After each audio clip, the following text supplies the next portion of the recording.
Somos estudiantes de la Escuela Técnica Superior de Arquitectura de Sevilla. Estamos realizando un trabajo sobre el conjunto de viviendas La Estrella, situada en el sur de Sevilla. Y vamos a realizar este documental donde entrevistamos al catedrático de Historia, Teoría y Composición Arquitectónica de la Universidad de Sevilla, Víctor Pérez Escolano, en la cual se tratará el tema del crecimiento de la zona sur de Sevilla y el entramado de clases sociales que en él residen. En Sevilla sucede algo particular y respecto a otras ciudades importantes de España, ¿no? Como Madrid o Barcelona, incluso otras ciudades más pequeñas que Sevilla o similares, que no han producido su desarrollo y su crecimiento con el fundamento de una planificación urbanística conforme al tipo de documentos técnicos que la cultura urbanística tenía en ese momento. En el siglo XIX, a partir de mediados del siglo XIX, el tipo de documento se llamaba planes de ensanche. El paradigma de esos planes es el de Cerdá. Barcelona se dota de un plan para la expansión de la ciudad fuera de su casco antiguo y de sus arrabales de una magnitud extraordinaria, y todo el desarrollo industrial, económico y el gran impulso social que tiene Barcelona va a encontrar en ese soporte de planificación la base para la construcción de la Barcelona de la segunda mitad del siglo XIX y de los principios del siglo XX. Eso es el procedimiento habitual. En Sevilla no tiene un plan de esta naturaleza, en parte porque el casco antiguo era tan grande, es decir, Sevilla había sido tan importante desde la época de los almohades hasta siglos XVI, XVII, XVIII, que el tamaño de la ciudad intramuros absorbía todas las dinámicas sociales, en todo caso con algunos arrabales exteriores. En 1909 se plantea la exposición iberoamericana para Sevilla. Ese es el plan urbanístico que no tuvo y que va a servir para que la ciudad crezca. O sea, es algo específico que va a ser lo que va a dinamizar la ciudad. Con el paso del tiempo, sí, con el apoyo de un documento urbanístico, va a ocurrir algo parecido con la Sevilla de finales del siglo XX, con la Expo del 92, en el que sí hay un plan general que se redacta de acuerdo con las decisiones ya tomadas sobre la Expo, y la ciudad va a crecer con las inversiones que se hacen específicas o derivadas de la Expo. Es decir, que Sevilla en el siglo XX funciona a golpes de exposiciones. Al principio con la del 29, al final con la del 92. Esta es una peculiaridad de Sevilla muy importante para la historia del urbanismo, de la propia ciudad y en general en España. Y por lo tanto, la Palmera se convierte en Paseo de Galicia y Palmera, forman un eje norte-sur que marca lo que pudiéramos llamar la llegada a Sevilla más escenográfica, más brillante, más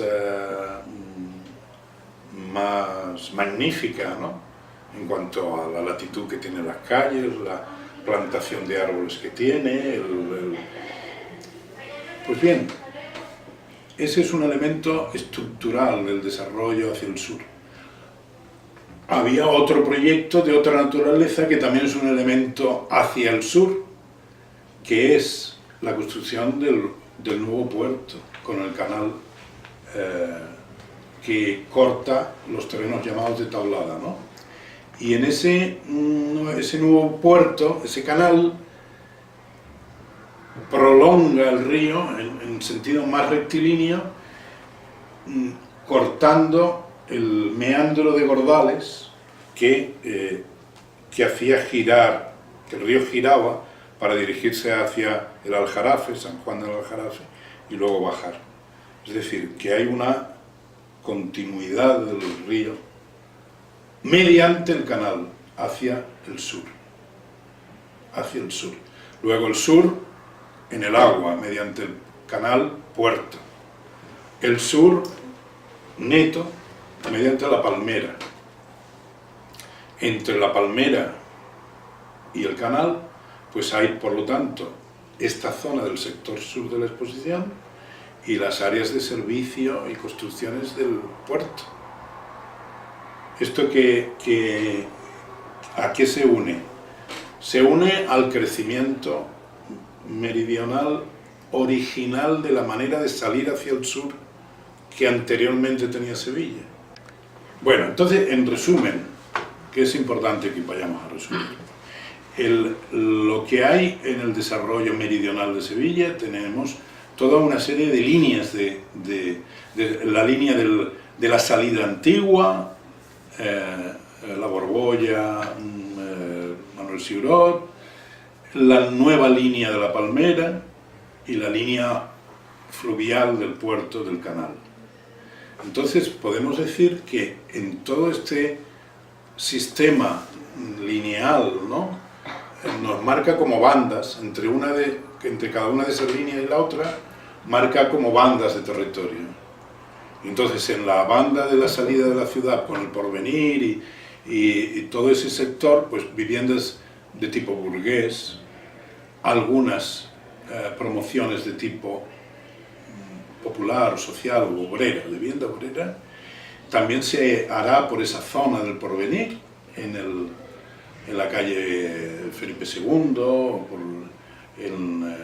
hay algunos proyectos que se amparan en la legislación para la construcción de viviendas baratas, decía la ley de casas baratas. Entonces hay algunas promociones que podemos encontrar en ese sector que acompañan a lo que fue la construcción de la vivienda burguesa, en una especie como de cóctel, ¿no?, en el que había industrias sevillana, catalana, viviendas burguesas, alguna promoción de vivienda obrera, poco. Es decir, este tipo de mezcla podemos decir que forma parte es una demostración de la ausencia de una planificación moderna que ya en los años 10, 20, 30 en Alemania y en otros lugares va a ir generando lo que luego será un paradigma del urbanismo, que es la zonificación. Las áreas industriales no están mezcladas con las áreas residenciales, y en las áreas residenciales pues hay sectores de un determinado nivel de vida y hay otros con otro determinado nivel. Esta mezcla denota la ausencia de una vanguardia urbanística, ¿no?, en el desarrollo de la ciudad, sino que es más a impulso en función de las iniciativas que tienen los propietarios de suelo. En la línea segunda de Palmera, con luego la derivación de Reina Mercedes como eje interior ya al sector de la exposición del sector sur, ¿no? Pero en cuanto a vivienda, tendríamos en la Palmera fundamentalmente grandes chalets de alto nivel, de grandes familias que se vienen del centro de la ciudad y prefieren tener estas grandes casonas, ¿no?, en estilos pues regionales o históricos. Aquí proyecta algunas Aníbal González, pero otros arquitectos regionalistas de aquella época pues proyectan distintos chalets. Algunos han desaparecido o se han dedicado a otros usos de oficinas. En fin, esos chalets de alto nivel marcan el carácter de ese proyecto que significa la Palmera, que es un eje que está pensado en las ideas urbanísticas del principio del siglo XX de distintos escritores o arquitectos que proponen ideas que no son ideas oficiales, no son el planeamiento municipal, sino que es ideas de Sevilla como capital de un turismo de invierno, o el plan de Velázquez Bosco, que había sido profesor de Aníbal González, para la localización de una especie de ensanche meridional de Sevilla. Finalmente lo que se hace es lo que todavía se percibe, ¿no? Este conjunto de chalés de alto nivel. Pero desde Reina Mercedes hacia el canal, lo que se van a construir son, aparte de las edificaciones industriales vinculadas al puerto, pues algunas viviendas populares obreras, ¿no? Vinculadas al Guardia Civil o a la gente que trabajaba en la Junta de Obras del Puerto, etcétera, ¿no? Solo mucho más tarde, Reina Mercedes, demolidos casi todos los pabellones, las viviendas municipales o militares que están al final de Reina Mercedes junto a Heliópolis se verán complementadas a lo largo de todo Reina Mercedes en una acera del campus universitario, pero eso ya será a partir de los años 60, o en la acera contraria toda una serie de viviendas de tipo clases medias, muchas de ellas han devenido pisos para estudiantes, ¿no? Del campus que está en la acera de enfrente, ¿no? Y en el otro lado es donde se van localizando en algunas fincas promociones de distinto carácter. Una de nivel de burguesía, de clase acomodada, serán los pisos de la Estrella, que lo lleva a cabo la Oficina Técnica de Arquitectura e Ingeniería, ¿no? Y por lo tanto, las vicisitudes que ha tenido todo este sector sur ha sido unas vicisitudes complejas en el que el Grupo de la Estrella es un hito de gran importancia arquitectónica en el ámbito de la vivienda de promoción privada y junto a toda una panoplia de diversidad de tipos de vivienda, ¿no? Que componen todo este sector meridional de salida de la ciudad, pero en donde hay otros elementos muy importantes. A un lado los hubo de tipo industrial, ya Sevillana y Catalana desapareció, el puerto en el lado contrario sigue siendo un elemento vital de la economía de la ciudad, y luego la incorporación del campus universitario en Reina Mercedes, que le ha dado a este sector sur una señal de identidad especialmente relevante. Bueno, estas cosas que estamos diciendo tienen que ver lo que hemos comentado respecto al desarrollo de la industria o el desarrollo, luego la mejora de ciertos parámetros de equipamientos públicos, como puede ser el universitario o como pueda ser el de la salud, que son propios de las sociedades avanzadas. Es decir, España y Sevilla en particular, aunque fuera la ciudad más importante de Andalucía, durante el franquismo y de antes se había quedado a la cola un poco del progreso respecto a lo que había sido históricamente Andalucía, en particular Sevilla, ¿no? La época del vínculo americano, ¿no? Y la industria se había localizado en el norte, en el País Vasco fundamentalmente, también vinculada a la minería en Asturias, Cataluña, sobre todo Barcelona y algunas poblaciones de su entorno. Valencia se desarrolla con el tema de la producción agrícola y las industrias de transformación, y luego también pues el carácter que Sevilla y Málaga tuvieron en la prehistoria industrial de España, en el siglo XIX, principio del XIX, derivado de las industrias reales del XVIII, por ejemplo la fábrica de tabacos, en el caso de Sevilla, pues no cuajaron, no fructificaron. El desarrollo ya en la segunda mitad del siglo XX, Sevilla va en concordancia con las transformaciones de carácter estructural que se dan en la economía y en la sociedad española durante el franquismo. El franquismo dura mucho tiempo, son 40 años de franquismo, pero el franquismo no es plano, no es el mismo franquismo, el franquismo del victorioso de la guerra civil, el franquismo alineado con el nazismo y el fascismo, la derrota del eje en el 45 y la democratización de Europa, coloca a España y a Portugal, que también tenía un régimen dictatorial, en una situación muy difícil. Pero con el pacto con Estados Unidos y la aparición de la Guerra Fría, con el proceso de la Unión Soviética y sus países, su área de influencia en Europa Oriental, trae como consecuencia que el pacto con Estados Unidos de España conlleve el reconocimiento del régimen de Franco y que éste dure y no se obligue al abandono del poder, pero siempre y cuando se liberalice la economía y la cultura y por lo tanto la educación también, ¿no?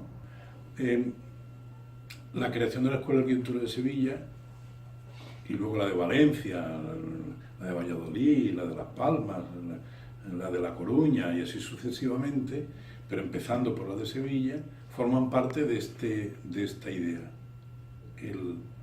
Tiene que haber más arquitectos para que esta economía más dinámica pueda construir más ciudad, más viviendas, más de todo, ¿no? Eso está en el fundamento del progreso de Oteiza, el despacho de arquitectura, el estudio de arquitectura, que era una sociedad anónima excepcionalmente para el desarrollo que compete en Sevilla. Es decir, en aquel momento, cuando yo estudiaba arquitectura en los años 60, había 40 arquitectos. Claro, entonces Oteiza, que es Oficinas Técnicas de Arquitectura e Ingeniería, sociedad anónima, es una creación que va por delante de estos propósitos de desarrollo y de innovación y de productividad que los planes de desarrollo económico en el franquismo de los años 60 promovía. Y Felipe Medina Benjumea, que de los 4 fundadores era el que va a permanecer activo y dinámico y tratando a la gente joven, ¿no?, que se incorporaba a la oficina, como fue también mi caso, ¿no?, pues era un personaje fascinante, ¿no? Era un enamorado de los Estados Unidos y del tipo de trabajo que se hacía en Estados Unidos. De hecho, Oteiza trabajó para los americanos, era el fin de trabajo para los americanos, y es el despacho de arquitectura que trabajó para determinadas compañías, como por ejemplo la Sevillana de Electricidad, que se expandió extraordinariamente, pero si hubo industrialización y hubo crecimiento urbano, hubo un gran dinamismo para las industrias eléctricas y para el consumo de energía eléctrica, ¿no? Y por lo tanto hubo que hacer nuevas centrales, nuevas subcentrales. Toda esta arquitectura distribuida por distintos lugares lo hacía Oteiza, ¿no? Entonces, Oteiza representa a la perfección en Sevilla lo que muy pocos estudios tenían en Madrid y en Barcelona, esa visión, ese perfil tan proactivo, ¿no?, respecto a las nuevas circunstancias. Por lo tanto, el proyecto de la estrella es muy relevante desde muchas facetas. Sirve para ver la evolución de la tipología, de cómo se desarrollan pisos de cierta magnitud con esta extensión, además estas alas curvilíneas, en pos de la ventilación y del sol, de las vistas, y generando un esquema geométrico muy racional, pero al mismo tiempo muy empático, muy sugestivo por el uso de las figuras curvilíneas, ¿no? La potencia de la masa del ladrillo visto, que opera muy bien aquí también. El que sean torres distintas permitía empezar con algunas, e incluso una última se construyó más tardíamente, es decir, de fasear la promoción, ¿no? En función de los recursos que se van captando a través de la adquisición que entra en la promoción inmobiliaria de la primera fase. Eso permite luego dinamizar. Es decir, todo el sistema productivo se engarza con el sistema proyectual, con la tipología, con las soluciones constructivas. Forma parte de un todo racional, lógico, moderno, es decir, formaba parte de una idea de modernidad arquitectónica que los arquitectos fundadores de Oteiza tuvieron desde sus inicios. Y ellos incluso durante la guerra, antes de que acabe, proyectan, por ejemplo, la estación de autobuses. Eso es más de mano de Rodrigo, cuando todavía era arquitecto activo, que eran viviendas municipales con estación de autobuses municipal. Y eso es proyecto del 38, antes del final de la guerra. Y ya es un proyecto espléndido, magnífico, moderno, multiusos entre el uso de la estación de autobuses y las viviendas de funcionarios municipales, ¿no? Y nunca dejaron de hacer una arquitectura moderna. No cayeron en el pastiche, en el historicismo que el primer franquismo, la primera etapa del franquismo demandó a los arquitectos. Entonces, realmente la modernidad se operó en la medida en que ellos eran gente que respondía, y por lo tanto su arquitectura, como pasa la estrella, perfectamente a lo que fue esta fase de modernización, de esta, llamemos, segunda o transición, segunda, tercera fase del franquismo. Ellos encajaban perfectamente en lo que esto significaba, ¿no? Todos estos arquitectos y muchos otros salidos de esta escuela pues generaron estudios no del modelo americano, entre comillas, sino un modelo de escala en función de las demandas de encargos de proyectos, y ya la evolución de la arquitectura moderna fue trayendo consigo pues nuevas vicisitudes en las décadas siguientes, ¿no?